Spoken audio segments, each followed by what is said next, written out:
दिल्ली शहर के कॉलेज में युक्ति और भक्ति दो दोस्त पढ़ती हैं। उनकी दोस्ती पूरे कॉलेज में मशहूर है। युक्ति और भक्ति का परिवार भी दिल्ली में रहता है। दोनों को कॉलेज में आए हुए अभी कुछ ही दिन बीते हैं, लेकिन भक्ति का रंग लड़कों के दिल पर छाने लगा है और युक्ति को कोई देखता भी नहीं है। अब ये बात युक्ति बिल्कुल भी बर्दाश्त नहीं कर सकती है, लेकिन ऐसे ही मौज मस्ती में दिन बीत रहे थे। हर रोज की तरह युक्ति और भक्ति आज भी कॉलेज गईं। युक्ति ऑटो से कॉलेज आई थी, जबकि भक्ति अपनी बड़ी कार से कॉलेज आई थी। हेलो युक्ति, हाउ आर यू? मैं बढ़िया हूँ, लेकिन तुम्हारी जितनी नहीं हूँ। क्या हुआ? तुम आज ऐसे चिढ़कर क्यों बात कर रही हो? तुमसे कौन नहीं चिढ़ता है? वो देखो बाहर, सारे लड़के तुमको ही ताड़ रहे हैं। अब ये लड़कों की प्रॉब्लम है, मेरी प्रॉब्लम नहीं है। तुम ही बताओ, मैं इसमें क्या कर सकती हूँ? वैसे एक बात बताऊं, वो लोग तुम्हें नहीं बल्कि तुम्हारी स्टेटस को ताड़ते हैं।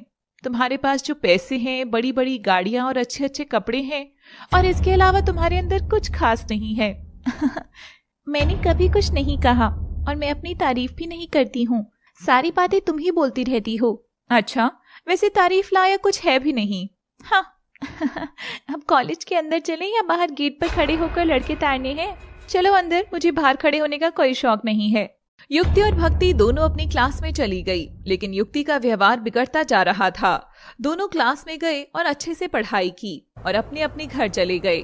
शाम को युक्ति ऑटो से अपने घर पहुंची और बगैर पैसे दिए जाने लगी। ऑटो ड्राइवर पार्थ ने आवाज लगाई, अरे मैडम जी, माफ कीजिएगा, लेकिन आपने मुझे पैसे नहीं दिए। मैं तुम्हारे पैसे लेकर भागी नहीं हूँ। ये पकड़ो 10 रुपए। मैडम जी, कॉलेज यहाँ से 10 किलोमीटर दूर है, मेरे 100 रुपए बनते हैं। मेरे पास 10 रुपए हैं, अगर तुम्हें रखने हैं तो रखो, वरना जाओ। मैडम जी, मैं भी कॉलेज में पढ़ता हूँ, उसके लिए फीस जुटानी पड़ती है, और इतने कम रुपए में मैं क्या करूँगा भला? कम से कम 50 रुपए तो दे दीजिए। नहीं नहीं, मेरे पास कोई पैसे नहीं है। अरे मैडम जी, अगर तुम इतनी गरीब हो तो फिर ऑटो में बैठती क्यों हो? ओए गरीब, चुप कर, वरना मुझसे मार खाएगा।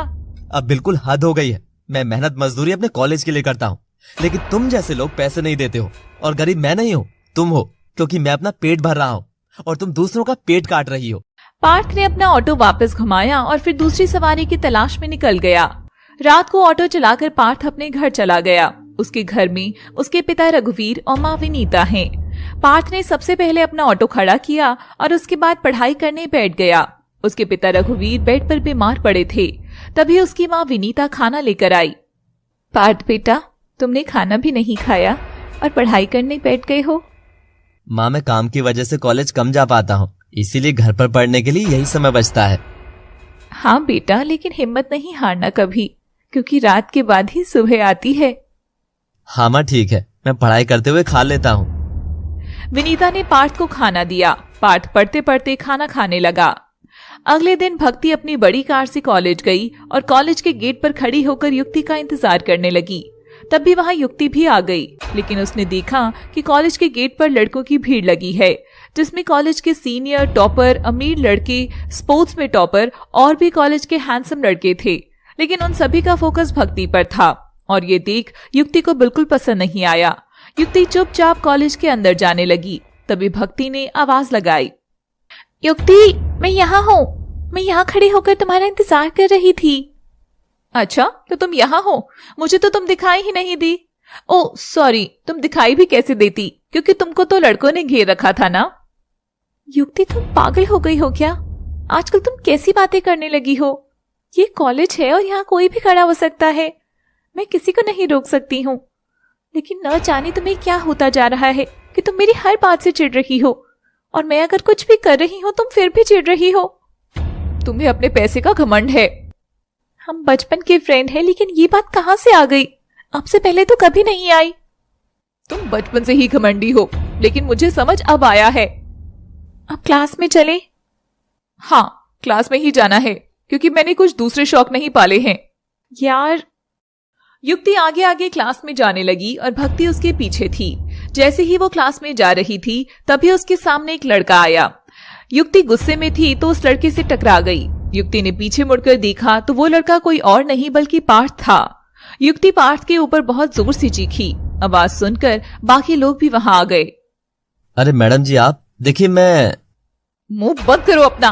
मैं अच्छे से जानती हूँ तुम जैसे गरीब भिखारी लड़कों को। लड़की देखी नहीं कि वो पीछे पीछे आ जाते हो। मैडम जी सुनिए तो। मुझे कुछ नहीं सुनना है, मैं तेरी शिकायत पुलिस में करूंगी। आप क्या क्या समझ रही हो, एक बार मेरी बात तो सुनिए। तुम गरीब ऑटो वाले ऐसे ही होते हो, फिल्मी स्टाइल में लड़कियों से टकराते हो और उनसे पीछे पीछे आते हो। युक्ति ने पार्थ को बहुत बुरा बुरा सुनाया, लेकिन पार्थ शालीनता से बात कर रहा था। पूरा कॉलेज ये तमाशा देख रहा था। युक्ति ने पुलिस को कॉल लगाया। तभी वहां भीड़ में से एक लड़के आयुष ने आकर कहा, पार्थ तुम इस छिपकली को बताते क्यों नहीं हो कि तुम भी इस कॉलेज में पढ़ते हो? क्या ये गरीब इस कॉलेज में पढ़ता है? जुबान संभाल कर बोली मैडम जी, क्योंकि शायद आप इस गरीब के ऑटो में बैठती भी हो और पैसे भी नहीं देती हो, तो आगे से किसी का अपमान करने से पहले 100 बार सोच लेना, क्योंकि तुम धन के साथ साथ मन और सोच से भी गरीब हो। आयुष सॉरी यार। मुंह बंद रखो अपना और चलो तमाशा खत्म करो। युक्ति को बहुत ज्यादा बेइज्जती महसूस हुई, लेकिन वो आयुष को कुछ भी बोल नहीं सकती थी, क्योंकि आयुष इस कॉलेज का ही अमीर नहीं बल्कि शहर के सबसे बड़ी अमीर सदाशिव और हेमलता का बेटा है। आयुष बहुत ज्यादा हैंडसम और पैसे वाला है। उसके पास एक बड़ी गाड़ी है और वो क्लास का टॉपर और युक्ति और भक्ति का सीनियर है। पूरे कॉलेज के लड़कियों के साथ युक्ति भी आयुष पर मरती है, लेकिन आयुष सिर्फ भक्ति को देखता है। और आज युक्ति की बेइज्जती उसे क्रश के द्वारा हुई थी, तो युक्ति का दिल बिना जुड़े ही टूट गया। युक्ति पार्क में जा बैठी, तभी पीछे से भक्ति आई। युक्ति, मुझे किसी से बात नहीं करनी। मैं जानती हूँ कि तुम्हें बुरा लगा होगा, लेकिन बुरा लगा नहीं है, बल्कि तुम्हारे आशिक के द्वारा बुरा लगाया गया है। यार कैसी बातें कर रही हो, तुम भी तो पार्थ से। हाँ, तुम मेरी फ्रेंड होकर पार्थ की तरफदारी करो। तुम किसी का पैसे के लिए मजाक क्यों बनाती हो? पैसे से कुछ नहीं होता है। और तुम सबको गरीब क्यों कहती हो? तुम्हारे पास भी तो पैसे नहीं है। आयुष और पार्थ की कमी को तुम पूरा करने आई हो।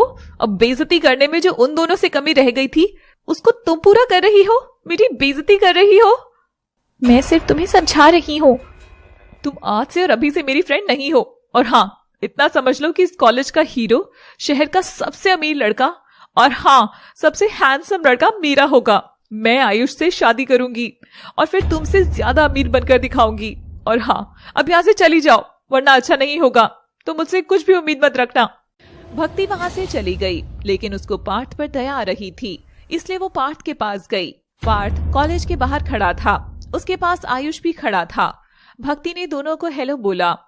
चलो आज पार्थ के बहाने, लेकिन आप बात करने तो आई, इससे ज्यादा खुशी की बात क्या होगी। धन्यवाद भक्ति, तुम इतनी अमीर हो फिर भी कोई घमंड नहीं है, और युक्ति कुछ भी ना होते हुए इतनी घमंडी है। कोई बात नहीं, वो गुस्से में कुछ भी बोल देती है, लेकिन दिल की बहुत अच्छी है। हाँ शायद। हाँ, और पार्थ तुम इतनी मेहनत कर रही हो, एक दिन तुम्हारी मेहनत भी रंग लाएगी। थैंक यू भक्ति और आयुष, अब मैं चलता हूँ, मुझे ऑटो लेकर जाना है। Okay, take care. और हाँ, डरा मत कर यार किसी से। भक्ति और आयुष बातें करने लगे। आयुष अपने मम्मी पापा के साथ डिनर कर रहा था। तभी आयुष के पिता सदाशिव ने अपनी जेब से फोन निकाला और एक फोटो हेमलता को दिखाया। ये देखिए, ये रिश्ता आया है आयुष के लिए। ये भी बहुत अमीर लोग हैं और हमारे पुराने मित्र भी हैं। लड़की बहुत सुंदर है। डैड, मैं अभी शादी नहीं करना चाहता।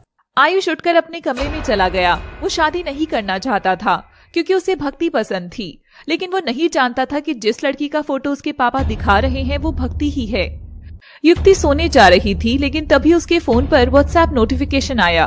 युक्ति ने देखा तो उसकी बुआ का मैसेज था। उसकी बुआ ने एक लड़की की फोटो भेजी थी जो युक्ति के रिश्ते के लिए आई थी। युक्ति ने सपनों का राजकुमार समझा था, लेकिन फोटो पार्थ की थी। पार्थ की फोटो शादी के लिए देखकर युक्ति गुस्से से चीख पड़ी और फोन जमीन पर पटक दिया। पिछले एपिसोड में आपने देखा कि युक्ति अपने कमरे में थी, तभी उसके फोन पर उसकी बुआ ने शादी के लिए एक लड़के की फोटो भेजी और वो फोटो पार्थ की थी, जिसको देखकर युक्ति गुस्से से चिल्लाने लगी और उसने अपना फोन जमीन पर पटक दिया। अब आगे। युक्ति के चिल्लाने की आवाज सुनकर उसकी मम्मी भी आ गई और उन्होंने युक्ति का ये रूप देख लिया। क्या हुआ? तुम इतनी तेज क्यों चीख रही हो और ये फोन जमीन पर क्यों फेंका है? बुआ जी ने जिस लड़की की मुझे फोटो दी है, मुझे उससे शादी नहीं करनी है। तो इसमें चिल्लाने की क्या बात है? ये बात तुम आराम से भी तो बता सकती हो। मैं इस लड़के को अच्छे से जानती हूँ, ये बिल्कुल भी अच्छा नहीं है। मैं तुम्हारी माँ हूँ और तुम्हें अच्छे से जानती हूँ कि तुम कैसी हो, इसलिए बुआ ने जो फोटो भेजी है तुम्हें उसी लड़के के साथ शादी करनी पड़ेगी। माँ ये गरीब है, मैं इस गरीब लड़के से शादी नहीं कर सकती हूँ। हमारे पास 2 समय का खाना भी नहीं है। जिस दिन मैं कमाने जाती हूँ उसी दिन तुम्हारे लिए खाने का इंतजाम करती हूँ। जरूरत से ज्यादा काम करती हूँ ताकि तुम अच्छे कॉलेज में भेज सकूं। और ये जो फोन तुमने तोड़ा है, इसको दिलाने के लिए मैंने बहुत मेहनत की थी, लेकिन ये सब तुम्हें नहीं दिखता, बल्कि दूसरे लोगों को गरीब गरीब चिल्लाती रहती हो। वाह वाह मम्मी, मैं अपने भविष्य में ये सब सुनना नहीं चाहती कि कल कोई फिर से मुझे ये कहे या मुझे यही शब्द अपने बच्चों को कहने पड़े, इसलिए मुझे किसी अमीर लड़के से शादी करनी है। हमारी औकात नहीं है इतनी कि हम अमीर लड़की से शादी करें। मैं इतना दहेज कहाँ से लाऊंगी? मैं कुछ नहीं जानती, लेकिन मैं किसी गरीब लड़के से शादी नहीं करूंगी और ये मेरा आखिरी फैसला है। तुम्हारी शादी उसी लड़के से होगी जिससे तुम्हारी बुआ चाहेंगी, और मेरा भी यही आखिरी फैसला है। इतना कहकर युक्ति की माँ चली गई और युक्ति बैठकर रोने लगी क्योंकि उसे गरीबी का डर दिख रहा था। युक्ति बहुत ज्यादा परेशान थी, इसलिए वो जल्दी से सुबह उठकर तैयार हुई और कॉलेज पहुंच गई। लेकिन जैसे ही वो कॉलेज में पहुंची, उसने देखा कि आयुष और भक्ति के साथ पार्थ खड़ा है। तीनों बहुत खुश हैं और हंस हंस कर बातें कर रहे हैं। युक्ति उनके पास गई। गरीब पार्थ, तुमने मुझसे बदला लेने का इतना अच्छा रास्ता निकाला है ना कि तुम मेरे घर शादी करने पहुंच गए। तुम कहना क्या चाहती हो? मैं तुम्हारे घर कब गया? तुम नहीं गए, लेकिन तुम्हारा फोटो जरूर गया है। मेरी फोटो? अब तुम अनजान बनने की कोशिश मत करो, और अब मुझे तुमसे शादी करनी पड़ेगी, लेकिन ध्यान रखना कि मेरे साथ खुश नहीं रह पाओगे तुम। ओह हेलो मैडम, मैं तुमसे शादी नहीं करना चाहता हूँ और शादी कर भी नहीं सकता हूँ। और हाँ, मेरी खुशियों की चाबी मेरे पास रहती है, तो तुम मुझे दुखी नहीं कर सकती हो। सबके सामने बनने की कोशिश मत करो, तुम अच्छे से जानती हो कि सच क्या है। तुम अपनी क्लास में जाओ, मुझे तुमसे कोई शादी नहीं करनी है। युक्ति, शायद तुम्हें कोई... मेरा तुमसे कोई मतलब नहीं है, इसलिए बीच में मत बोलो, और अब तुम मेरी फ्रेंड नहीं हो। आयुष ने भक्ति को चुप रहने का इशारा किया। भक्ति चुप हो गई और युक्ति वहां से चली गई। छोड़ यार, ये लड़की ऐसी ही है, तू इसकी वजह से परेशान मत हो। पता नहीं यार, वैसे मेरे मॉम डैड भी अब मेरी शादी के बारे में सोच रहे हैं। रात मुझे फोटो भी दिखाया, लेकिन मैंने नहीं देखा। क्या ये सब सभी के घर चल रहा है? मेरे घर भी मेरी शादी की बात चल रही है। क्या तुम्हारे घर भी? हाँ, और युक्ति की भी, और तुम्हारी भी। मेरे घर भी। सभी दोस्तों की जिंदगी में दुख एक साथ ही आना था क्या? भक्ति, मैं बहुत समय से तुमसे कुछ बोलना चाह रहा था, लेकिन सही समय का इंतजार कर रहा था, लेकिन अब लगता है कि इससे सही समय नहीं आएगा। क्या हुआ, बोलो। मैंने तुम्हें बताया था ना कि मैंने कल शादी के लिए लड़की का फोटो नहीं देखा, क्योंकि मैं तुमसे शादी करना चाहता हूँ। बाकी किसी से मुझे शादी नहीं करनी है। लेकिन अगर मैं कहूँ कि जो फोटो आपने नहीं देखा वो मेरा ही था तो? क्या? हाँ।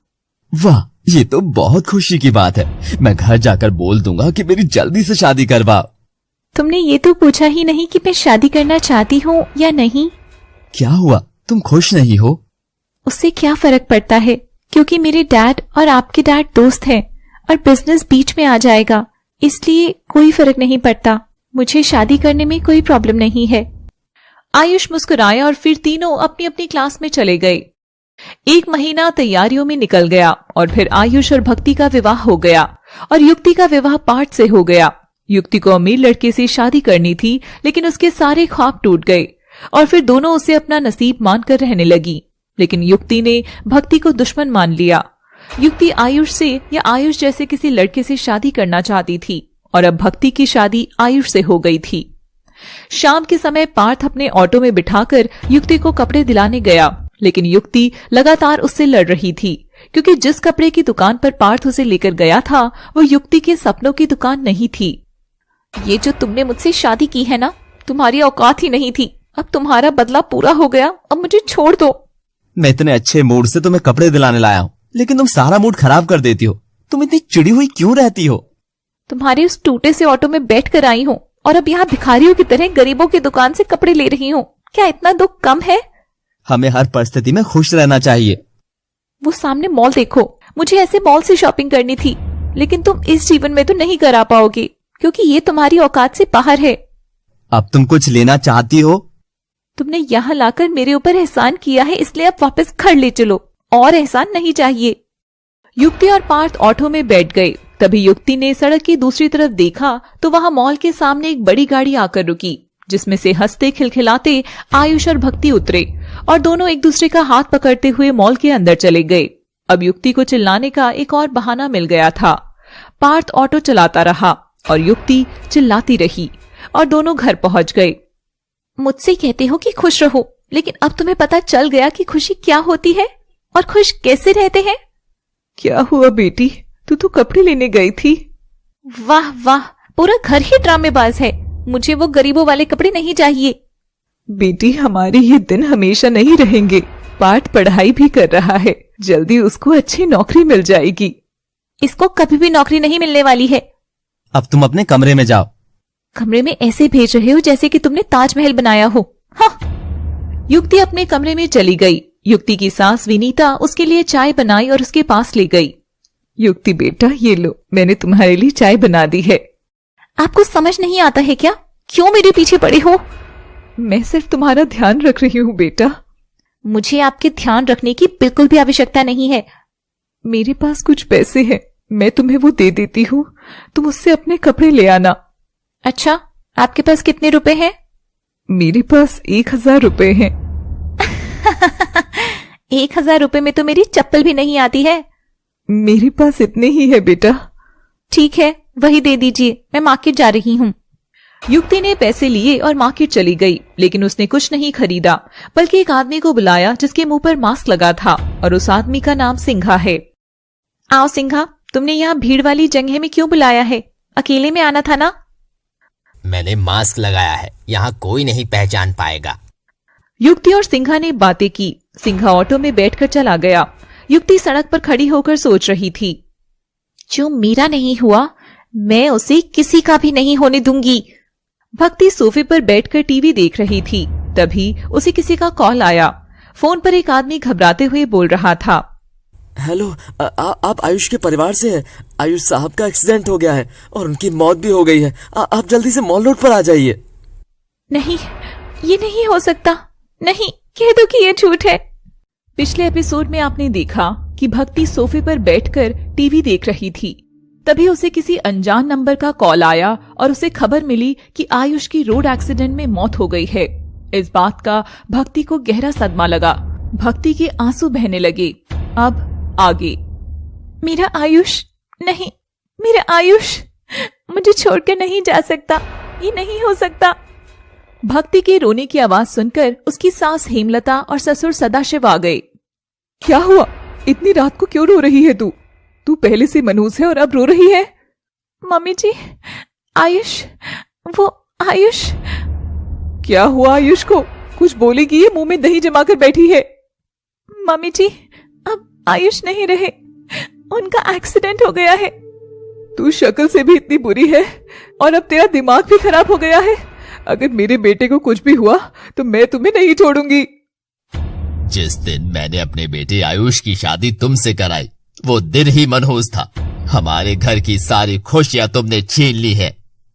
अब जल्दी चलिए, आयुष के पास चलते हैं। तीनों मिलकर जल्दी से मॉल रोड पहुंचते हैं और फिर वहां से हॉस्पिटल, जहां आयुष मृत पड़ा था। तीनों रोने लगे। अगले दिन आयुष का अंतिम संस्कार हो गया। आयुष की मौत को कुछ दिन बीत गए। एक दिन सुबह के समय भक्ति अपना बैग लेकर जा रही थी। उसके सास ससुर भी बैठे थे। उन्होंने भक्ति से पूछा, ए मनहूस लड़की, ये सामान लेकर कहाँ जा रही है? मैं मनहूस हूं ना, इसलिए यहाँ से जा रही हूँ। तू जानती नहीं है क्या ये हमारे घर में बहू बड़ों के आगे नहीं बोलती है? अच्छा, आपने मुझे हमेशा आयुष की मौत के लिए जिम्मेदार माना, इसलिए मैं इस घर में क्या करूंगी? मैं इसलिए यहाँ से जा रही हूँ और कभी वापस नहीं आऊंगी। अच्छा, हमारे घर को बर्बाद करके इतनी आसानी से बच जाओगी? तुम ऐसे कैसे सोच सकती हो? मैं यहाँ से जा रही हूँ और अगर अब आपने ज्यादा परेशान किया तो मैं अपने पापा को कॉल करूंगी। सदाशिव उठकर आया और उसने भक्ति के हाथ से मोबाइल छीन लिया और हेमलता ने उसके हाथ से बैग छीन लिया। ए मनहूस लड़की, तेरी धमकी बहुत सुन ली और अब ध्यान रखना कि हम तुझे इस घर में ही रखेंगे। और हाँ, अपने एक एक दुख का बदला तुझसे लेंगे और किसी से संपर्क करने की कोई जरूरत नहीं है, वरना अंजाम बहुत बुरा होगा। हेमलता ने भी उसको गुस्से में बोला और फिर धक्का देकर जमीन पर गिरा दिया। भक्ति रोने लगी। आप दोनों ने अपने हर बुरे दिन की दोषी मुझे बना दिया है। अब मैं क्या करूं? मेरी इसमें क्या गलती है? मेरे पापा अमीर हैं तो उन्होंने भी सिर्फ अमीर लोग देखे, लेकिन वो इंसान है या नहीं ये नहीं देखा। अच्छा, तो तू अब हमें जानवर बता रही है? मुझे किसी से कोई बात नहीं करनी। सब भ्रम है।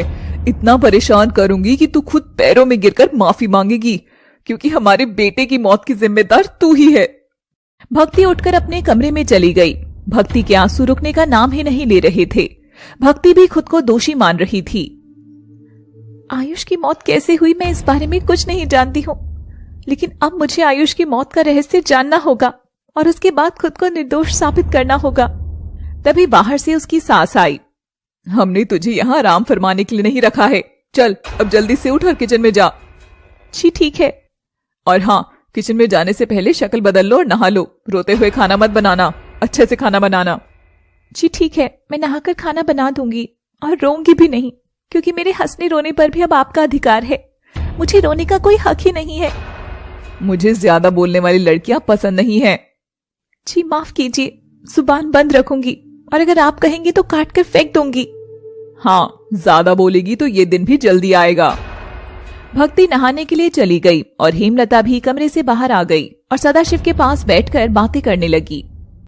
पार्थ ऑटो चलाने गया था। युक्ति घर पर बैठकर फोन चला रही थी और उसकी सास विनीता खाना बना रही थी। मैं खाना बना रही हूँ, तुम्हारे लिए कुछ स्पेशल बनाना हो तो बता देना। प्लीज मुझे परेशान मत करो, आपके घर में कुछ नहीं है। और हाँ, बार बार मेरी पसंद मत पूछा करो, क्योंकि आप लोग मेरी पसंद कभी पूरी ही नहीं कर पाओगे। इसलिए प्लीज आगे से दोबारा मत बोलना। और हाँ, मैं बार बार चेतावनी नहीं दे सकती और ज्यादा प्यार से बात भी नहीं कर सकती, इसलिए आगे से याद रखना। बेटी, मैं तुम्हें इस घर की बहू नहीं मानती, बल्कि बेटी मानती हूँ। मेरे सामने ये दुखी वाला चेहरा मत बनाओ, मैं तुम सबको अच्छे से जानती हूँ। बेटी, मैं अभी बहुत व्यस्त हूँ और मुझे भूख लगेगी, मैं आपको खुद बता दूंगी। मुझे गरम गरम खाने की आदत है। ठीक है, मैं तब तक कुछ और काम कर लेती हूँ। हाँ, घर की सफाई करो, कोई कमी नहीं रहनी चाहिए। और हाँ, मेरे कपड़े भी धो देना। ठीक है, मैं जल्दी से सारा काम निपटा देती हूँ। विनीता घर के काम करने लगी। युक्ति फोन चला रही थी, तभी उसके पास सिंघा का फोन आया। हेलो, तुमने अभी कॉल क्यों किया? क्यों, क्या हुआ? अब तो मैं तुम्हारा काम भी करवा चुका हूँ। अभी मेरे सास ससुर यहाँ है, इसलिए ज्यादा कॉल मत करो। और हाँ, अभी मेरा एक काम रह गया है, वो भी करा दीजिए। तुम्हारा दूसरा काम भी हो गया है, वही बताने के लिए कॉल किया है। आज शाम को मिलो, तुम्हारे लिए एक सरप्राइज लाया हूँ। ठीक है, शाम को मैं पहुंच जाऊंगी, लेकिन जैसा मैंने बोला है सरप्राइज ऐसा ही है ना? हाँ हाँ, तुम एक बार आओ तो सही। ठीक है, शाम को मिलते हैं। फोन कट गया। तभी पार्थ भी आ गया। मुझे बहुत तेज भूख लगी है, मेरे लिए खाना ले आओ। तुमने मुझे समझा क्या है? मैं तुम्हारे लिए खाना लेकर आऊंगी? तुम ये सोच भी कैसे सकते हो? बेटा, इसे कुछ मत कहो, मैं तुम्हारे लिए खाना बनाकर ले आती हूँ। मैं खाना बनाने जा रही हूँ। खाना स्वादिष्ट होना चाहिए, वरना दोबारा बनाना पड़ेगा। पार्थ को युक्ति पर बहुत गुस्सा आया, लेकिन वो अपनी माँ की वजह से चुप हो गया। भक्ति ने मुझे परेशान करने के लिए आयुष से शादी की, लेकिन आज भक्ति की जिंदगी नरक बन चुकी है। इसलिए मुझसे सोच समझ कर टकराना, क्योंकि मैं अब तुम्हें भी नहीं छोड़ूंगी। पहले भी तो तुम आयुष की वजह से बच जाते थे। जिस आयुष को दिखाती हो कि तुम इतना प्यार करती हो, उसी आयुष की मौत से तुम्हें खुशी हुई है। तुम्हारी दोस्त दुख में है और तुम्हें इसी बात से खुशी मिल रही है। और कितना नीचे गिरोगी तुम। ठीक है, आज मैं भक्ति के पास जा रहा हूं। पार्थ बहुत गुस्से में था। वो बिना खाए ऑटो लेकर भक्ति के घर चला गया। उस समय सदाशिव और हेमलता घर से बाहर गए हुए थे। भक्ति ने दरवाजा खोला। पार्थ अंदर आया। पार्थ, तुम यहाँ? भक्ति, तुम्हारी जिंदगी पूरी तरह बदल गई है। तुम पहले एक राजकुमारी के जैसे लगती थी और अब नौकरानी की हालत में हो। पार्थ, कहने के लिए बहुत कुछ है, लेकिन मैं अभी कुछ नहीं कहूंगी। आयुष के बारे में कुछ पता चला? पुलिस और पोस्टमार्टम रिपोर्ट के अनुसार आयुष की मौत साधारण है, लेकिन मुझे इसके पीछे किसी की चाल लगती है। ये क्या कह रही हो तुम? मुझे पूरा शक है और मेरे पास कुछ सबूत भी हैं। हम दोनों मिलकर उस कातिल तक पहुंच जाएंगे। तुम मुझे बताओ कि तुम्हें किस पर शक है। अभी तुम अपनी स्टार्टअप पर ध्यान दो, क्योंकि ऑटो चलाने के साथ साथ स्टार्टअप करना मुश्किल काम है। मैं कुछ दिन में ऑटो चलाना छोड़ दूंगा, पूरी तरह से स्टार्टअप पर ध्यान दूंगा, लेकिन आयुष के कातिल तक पहुंचने में मैं तुम्हारे साथ हूं। चलो, आज तुम्हें बाहर ले चलता हूं। पार्थ, तुम यहाँ से चले जाओ क्योंकि मेरी सास ससुर आते होंगे और उन्होंने मुझे किसी से मिलने की इजाजत नहीं दी है। तुम्हारे साथ ऐसा क्या चल रहा है? भक्ति ने पार्थ को सारी बात बताई और पार्थ ने भक्ति को अपना फोन दे दिया। तुम मेरे इस छोटे से फोन को रखो, मैं अब जा रहा हूँ, जल्दी ही मिलते हैं। हाँ पार्थ, अब तुम जल्दी जाओ। पार्थ चला गया और कुछ देर बाद भक्ति के सास ससुर आ गए। भक्ति, जल्दी से चाय ले आओ। भक्ति दौड़ते हुए गई और चाय लेकर आई। हेमलता ने चाय पी और चाय का कप भक्ति के ऊपर फेंक दिया। तू अच्छे से जानती है कि मैं शुगर की मरीज हूँ, लेकिन फिर भी तूने मीठी चाय बनाई है। मुझे नहीं पीनी है चाय। गरम चाय से भक्ति का चेहरा जल गया। वो रोते हुए अपने कमरे में चली गई। शाम के समय युक्ति सिंघा से मिलने के लिए कैफे में पहुंची। कैफे में सिंघा के साथ एक लड़का भी आया था जिसका नाम उदित है और उदित बहुत ज्यादा अमीर है। उसके पास कई सारी बड़ी बड़ी लग्जरी गाड़ियां हैं। सिंघा ने युक्ति और उदित की दोस्ती कराई। मैंने अब तुम दोनों को मिला दिया है। अब तुम आगे का रिश्ता खुद बनाना और हाँ, रास्ता भी खुद बनाना। मैंने तुम्हारे दोनों काम कर दिए हैं और अब मैं ये शहर छोड़कर चला जाऊंगा। और हाँ युक्ति, अब तुम भूल जाना कि कोई सिंघा भी है, क्योंकि मैं काम के बाद निशान नहीं रखना चाहता। तीनों हंस हंस कर बातें कर रहे थे। पार्थ ऑटो लेकर जा रहा था। पार्थ अचानक से रुका और कैफे में आया। युक्ति हैरानी से खड़ी हो गई और उसके होश उड़ गए। पिछले एपिसोड में आपने देखा कि युक्ति, उदित और सिंघा तीनों हंस हंस कर बातें कर रहे थे। पार्थ ऑटो लेकर जा रहा था। पार्थ अचानक से रुका और कैफे में आ गया। युक्ति हैरानी से खड़ी हो गई और उसके होश उड़ गए। अब आगे, तुम यहाँ क्या कर रहे हो? क्यों? ये सवाल तो मैं भी तुमसे पूछ सकता हूँ। मैं यहाँ कोई सीन नहीं चाहती हूँ। अच्छा ठीक है, मैं जा रहा हूँ, लेकिन तुम अपने दोनों दोस्तों से तो मिलवा दो। तुम एक ऑटो ड्राइवर हो और अपनी औकात मत भूलो। मैडम, मैं आपका पति हूँ, आपको इतना याद है? ये भी याद नहीं है? अपना मुंह बंद रखो और चुपचाप यहाँ से निकल जाओ, वरना निकालना मुझे आता है। अपने पति से ऐसे बात नहीं करते हैं। सिंघा, इस आदमी को इसकी औकात दिखा दो और खूब मारो इसे। सिंघा ने पार्थ की शर्ट पकड़ी और फिर उसे कैफे से बाहर धक्का दे दिया। अरे भाई साहब, आप कौन हो? आप क्यों बिना परिचय के नाराज हो रहे हैं? अगर तुझे पता चल गया कि मैं कौन हूँ तो तू जिंदा नहीं बचेगा, क्योंकि तुझे अटैक आ जाएगा। मैं जा रहा हूँ भाई, मुझे जाने दो। सिंघा पार्थ को पीटने लगा। युक्ति उदित के हाथ पकड़कर खड़ी थी और पार्थ को पिटते हुए देख रही थी। सिंघा ने पार्थ को बहुत मारा। पार्थ ने ऑटो स्टार्ट किया और वहाँ से भाग गया और युक्ति अमीर लड़के उदित के साथ खूब हंस हंस कर बातें करने लगी और उसके साथ घूमने लगी। भक्ति के सास ससुर घर आ गए थे। भक्ति सबसे पहले उनके लिए पानी लेकर आई। मैं इस पानी में डूबकर मरूंगी क्या? माँ जी, मैं आपके पीने के लिए पानी लाई हूँ। जितना कहा जाता है सिर्फ उतना ही करना है, उससे ज्यादा कुछ सोचने की कोशिश मत करो। जी माँ जी, मैं अब जा रही हूँ। कहाँ जा रही हूँ? जल्दी जाओ और खाना लेकर आओ। जी माँ जी, अभी लेकर आती हूँ। मीठी मीठी बातें करके अच्छी बनने की कोशिश मत करो। मैं सब जानती हूँ कि तेरे मन में क्या है और तू अब तक यहाँ क्यों रुकी है। मैं तो कब से जाना चाहती हूँ, लेकिन आपने नहीं जाने दिया। हाँ, बात बात पर रोना शुरू कर देती है। तेरा ये विधवा विलाप कभी खत्म होगा या नहीं? ठीक है माँ जी, मैं खाना लेकर आती हूँ। तू अपने पति को खा गई, अब मुझे भी खाना चाहती है? आंखों में आंसू भरकर खाना परोसेगी तो वो जहर बन जाएगा। भक्ति रोते हुए अपने कमरे की तरफ दौड़ने लगी। हेमलता ने उसे रोका। मेरे एक बार के कहने की बात तुम्हें समझ नहीं आती है क्या? तुम मेरी मर्जी के खिलाफ एक कदम भी आगे नहीं बढ़ा सकती हो। माफ कीजिए माँ जी। और हाँ, घर के बाहर जाने की या बाहर से किसी को बुलाने की सोची भी तो समझ जाना कि हेमलता से बुरा कोई नहीं होगा, क्योंकि मैं तुझे इस घर में तड़पा तड़पा कर रखना चाहती हूँ। मैं अपने कमरे में जा सकती हूँ? हाँ जाओ, बाहर रहकर भी क्या तुम हमारे लिए काम कर रही हो? भक्ति अपने कमरे में गई और बेड पर लेटकर रोने लगी। उसे आयुष की याद आ रही थी। आयुष अपने परिवार से बिल्कुल अलग था। तभी भक्ति ने पार्थ को कॉल किया और उसे सारी बात बताई। पार्थ भी अपना दुख कहना चाहता था, लेकिन जो पहले से ही दुखी है अब उसे क्या कह सकता था। कुछ समय और दुख झेल लो, मैं जल्दी तुम्हें जेल से आजाद कर लूंगा। ठीक है पार्थ, अपना ध्यान रखना। भक्ति ने बात करके फोन छुपा दिया। पार्थ अपने माँ पापा के साथ बैठा था। तभी बाहर से युक्ति शराब के नशे में आई। पार्थ को बहुत गुस्सा आया, लेकिन उसके माँ पापा ने उसे चुप रहने को कहा। लेकिन युक्ति गालियां दे रही थी। तू गरीब आज मेरे बॉडीगार्ड से पिट कर आया है, तुझे कैसा लग रहा है? अच्छा ही लग रहा होगा ना? और हाँ, उदित मेरा बॉयफ्रेंड है। तो आगे से उदित से पंगा नहीं लेने का, वरना मेरा बॉडीगार्ड सिंघा बहुत मारेगा। तुम अपने पति को उसके सामने जलील कर रही हो, धोखा दे रही हो, क्या ये सही है? मुझे सही गलत मत समझा, मैं तुझे कह रही हूँ तो कह रही हूँ। सिर्फ इतना समझना है कि तू मेरे और उदित के बीच में नहीं आएगा, वरना तेरा भी वही हाल होगा। कौन सा हाल होगा? मैंने कहा ना कि वही हाल होगा। मैं भी तो वही जानना चाहता हूँ कि क्या हाल होगा। मैं सोने जा रही हूँ और मेरे पास मत आना, क्योंकि मैं उदित की हो चुकी हूँ। युक्ति अपने कमरे में चली गई। पार्थ और उसके माँ पापा उदास मन से बैठे रहे, लेकिन युक्ति जैसी बेकार लड़की के सामने अच्छे लोग कर भी क्या सकते थे। पार्थ सुबह बिना बताए किसी को पुलिस स्टेशन चला गया और वहां इंस्पेक्टर पांडे से मिला और सारी बात बताई। क्या तुमको सच में यकीन है कि तुम्हारे दोस्त आयुष का खून हुआ है? हाँ, मैं सच बोल रहा हूँ। मेरे पास झूठ बोलने का कोई ऑप्शन ही नहीं है। मेरे पास सारे सबूत हैं इंस्पेक्टर साहब। पार्थ जी, आप जिन सबूतों के आधार पर चाहते हैं कि मैं दोषियों पर कार्रवाई करूं, लेकिन ये संभव नहीं है क्योंकि अदालत ऐसे सबूतों को नहीं मानती। इंस्पेक्टर साहब, आप मेरी बात का यकीन तो कीजिए।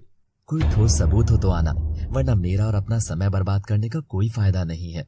ठीक है इंस्पेक्टर साहब, मैं सबूत जुटा कर आऊंगा। ये काम आपका है, लेकिन मैं ही करूंगा। पार्थ पुलिस स्टेशन से निकलकर अपने ऑटो में बैठा और ऑटो स्टार्ट किया, लेकिन पीछे से उसके ऑटो में सिंघा भी आकर बैठ गया। पार्थ ने पीछे मुड़कर देखा। तुम यहाँ क्या कर रहे हो? तुम्हें क्या लगता है कि आप पुलिस स्टेशन जाएंगे और हमें खबर भी नहीं लगेगी? मेरे ऑटो से नीचे उतरो, मुझे काम पर जाना है। अपनी आज की पहली सवारी मुझे ही मान लो और अपने घर ले चलो। मैंने कहा ऑटो से नीचे उतरो। शायद तुम कल वाली मार भूल गए हो।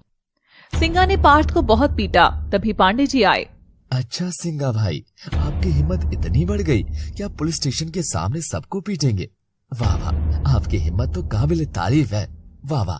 साहब, गलती हो गई, मैं जा रहा हूँ। तुमने नाम तो सुना ही होगा। हाँ साहब, तभी तो माफी मांग रहा हूँ। देख लाडले, मेरा नाम है इंस्पेक्टर पांडे और कुछ नहीं। जैसे मारा था अभी, अब पिटने को तैयार हो जाओ। तभी अंदर से दो हवलदार रामू और श्यामू आए।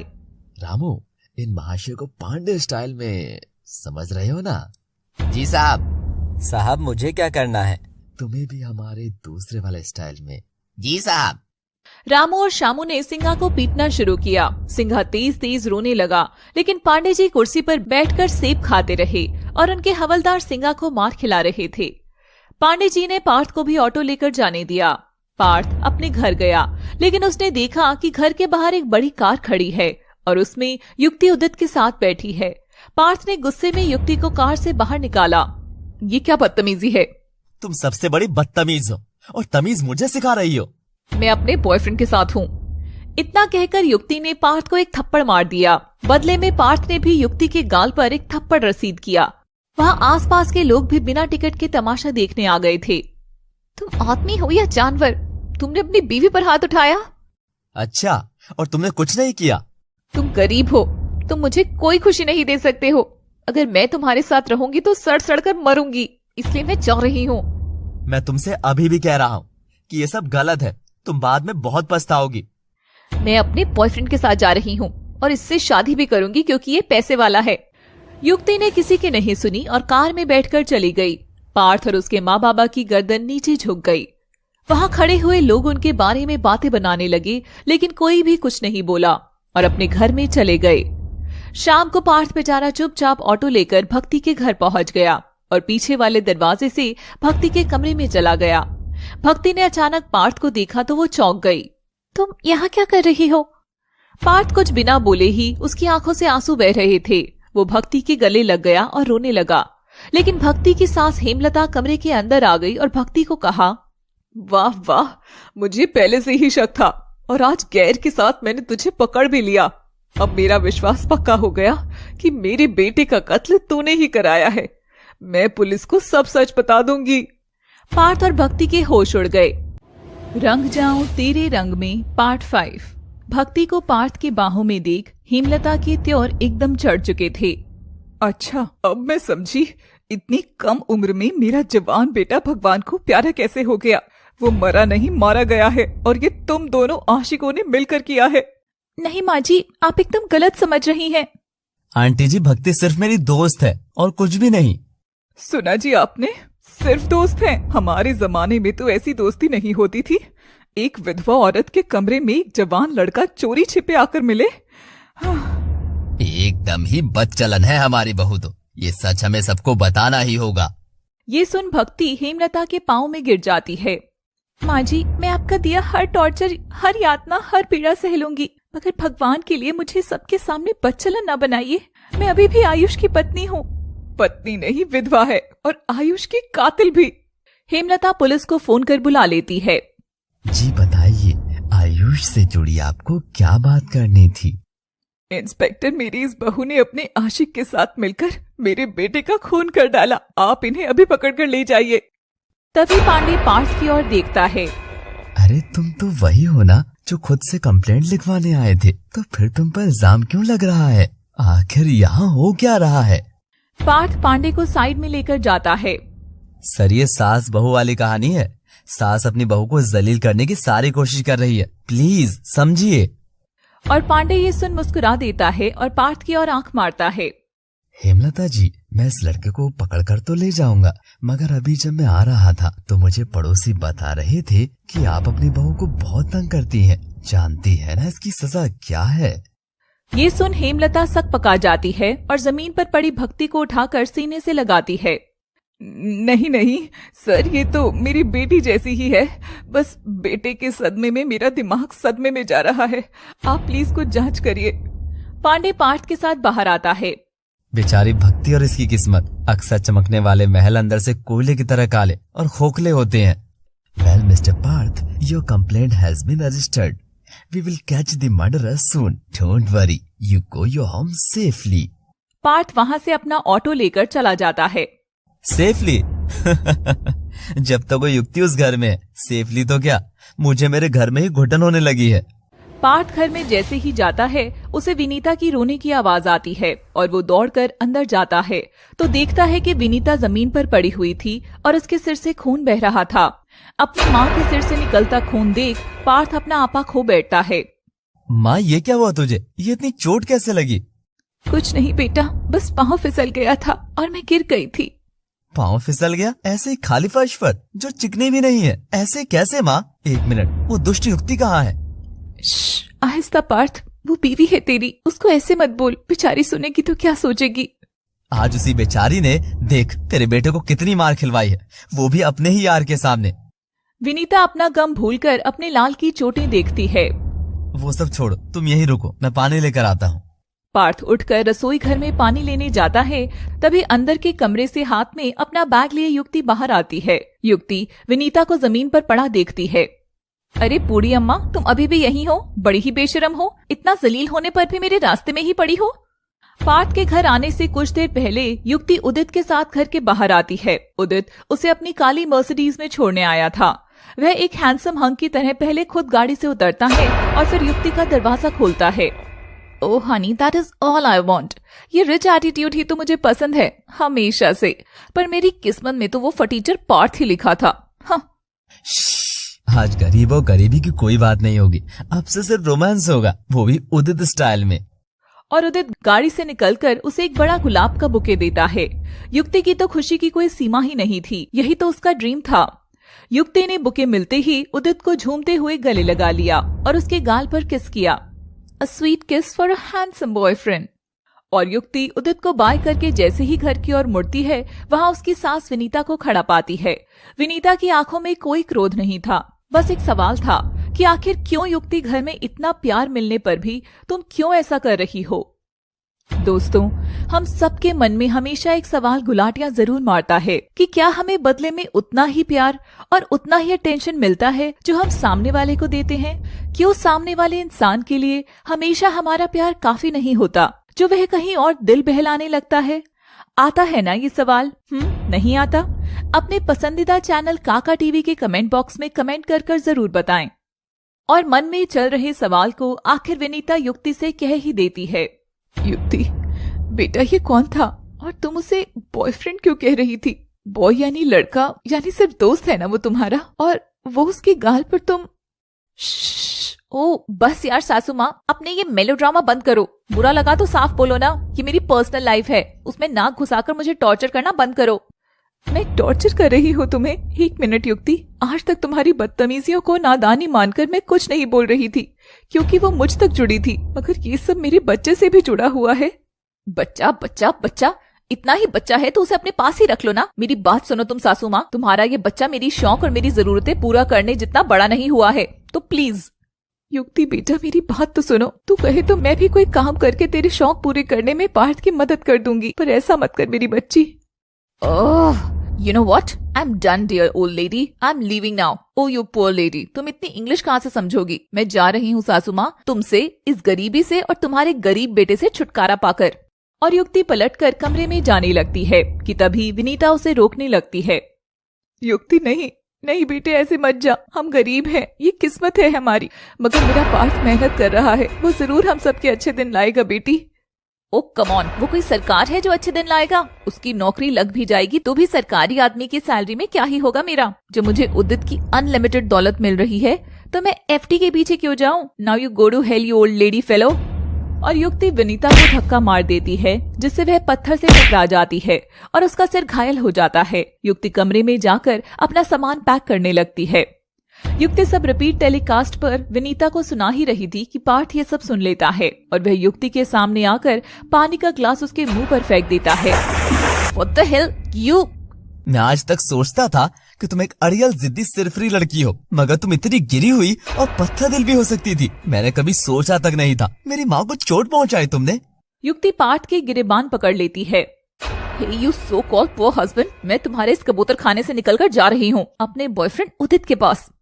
ये सुन पार्थ के होश उड़ जाते हैं। वो देखता है युक्ति ने तो सच में अपना बैग पैक कर लिया था। और तुमने दोबारा मुझ पर हाथ उठाने की कोशिश की? तुम भूल गए शायद तुम्हारे साथ सुबह क्या हुआ था? सिंगा है ना, उसे याद दिलाना अच्छे से आता है, काफी एक्सपीरियंस है उसे। युक्ति पार्थ से मुंह फेर कर वहां से चली जाती है। इस बार पार्थ की आंखों में आंसू थे, जैसे युक्ति ने इस बार उसकी ईगो को नहीं, उसकी औकात और गरीबी को चोट पहुंचाई थी। पार्थ अपनी माँ को संभाल कर लेटा देता है। तभी उसके पास पांडे का फोन आता है। पार्थ बाबू, मैं आयुष का केस फाइल पढ़ रहा था, मगर एक बार आप फिर से याद करिए, कहीं कोई तो डिटेल होगी जो मिस कर रहे हैं। इस केस की वजह से मेरी नींद भी उड़ी हुई है। क्या साहब, कल तो आप नाइट ड्यूटी पर भी फैल कर सो रहे थे। Shut up, go and get some work you idiot. सिंगा? क्या मतलब सिंगा? सिंगा ही वो लीड है सर, आप उसे उगलवाइए। मुझे लगता है कि कहीं ना कहीं वो आयुष के केस के बारे में कुछ तो जानता है, मगर वो तो रिहा होकर चला गया। चला गया? मगर कहाँ और कौन ले गया? ओह शिट सर, वो हमारे लिए एक बहुत बड़ी लीड बन सकता था। Oh shit. और आयुष का केस जहां शुरू होकर थोड़ा आगे बढ़ा था, वहीं आकर फिर खड़ा हो गया था। किसी के हाथ में कुछ भी नहीं था सिवाय ढेर सारे अनुमानों के। युक्ति गरीबी से निकलकर बाहर आ गई थी और वह उदित के घर के सामने खड़ी हो जाती है, जो उसके सपनों के महल जैसा ही था एकदम। आखिर इस सपने के लिए ही तो इतनी लड़ाई लड़ी मैंने, अब मेरे पास सब होगा। युक्ति के चेहरे पर पैसे की एक अलग ही चमक थी। वह घर का दरवाजा खोलती है और उसकी दुनिया तेज रोशनी से जगमगा उठती है। अब देखिए आगे, क्या बुरे के साथ अच्छा और अच्छे के साथ बुरा होना ही होता है किस्मत में रंग जाना, या अपने रंगों को बिखेर कर हम भी अपनी किस्मत रंग सकते हैं? जानने के लिए आपको देखना होगा रंग जाऊं तेरे रंग में,